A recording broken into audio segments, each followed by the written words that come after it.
But আপনারা নিশ্চয়ই জানেন যে আমরা তেলের বাজারকে এবং তেলকে বৈচিত্র্যময় করার জন্য আমরা আমাদের যে স্থানীয় সূত্রে যে আমরা তেল পাই প্রায় 6 লক্ষ টন তেল, যেটা আগে ক্রুড আকারে ভারতে রপ্তানি হয়ে যেত, আমরা তার উপরে 25% রপ্তানি শুল্ক আরোপ করেছি। তার বিনিময়ে আমরা মনে করছি যে এই তেলটা স্থানীয় বাজারে চলে আসবে এবং আমাদের প্রচুর আমদানি জন্য যে বৈদেশিক মুদ্রা ব্যবহার হয় সেটা সাশ্রয় হবে। এটা দীর্ঘমেয়াদে আমাদের এই উপকারটা আসবে, কারণ আমাদের এখানে কিছু কিছু এখনো পরিশোধন সক্ষমতা 100% নাই, আমরা 50%-এর মতো পরিশোধন সক্ষমতা আছে এবং আমরা আশা করি যে এই পরিশোধন সক্ষমতা বৃদ্ধি পাবে, সাথে সাথে বাজারের বৈচিত্র্য বাড়বে।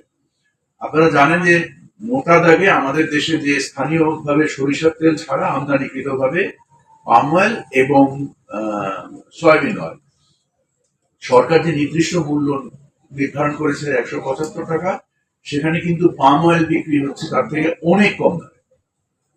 মানে মানে আমার তথ্য যদি ভুল না হয়ে থাকে তাহলে 150 টাকা না 160 টাকা এরকম একটা প্রাইসে, মানে তাৎপর্যপূর্ণ ভাবে কম দামে বিক্রি হচ্ছে। তো যেটাও সয়াবিনের তেলের যে চাহিদা এটা কিছুটা অফসেট করতে সাহায্য করছে, কিছুটা পূরণ করতে সাহায্য করছে। আর সয়াবিন তেলের যে আমদানি পরিমাণ, যেটা আপনি নিজেই উল্লেখ করলেন যে আমাদের যে যে প্রয়োজন তার থেকে প্রায় লক্ষাধিক টন অতিরিক্ত তেল আমদানি হয়েছে।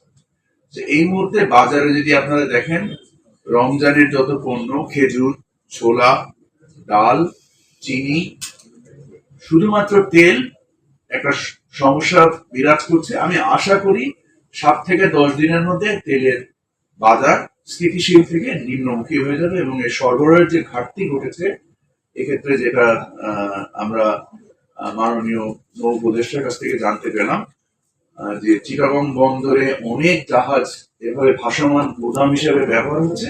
বাট আমি নিজে চিটাগং বন্দরের খবর নিয়েছি এবং তার স্থিতি নিয়েছি, ওখান থেকে চিনির জাহাজ বেশ কিছু আছে, বা তেলের জাহাজ সার্চ করে নাই স্যার।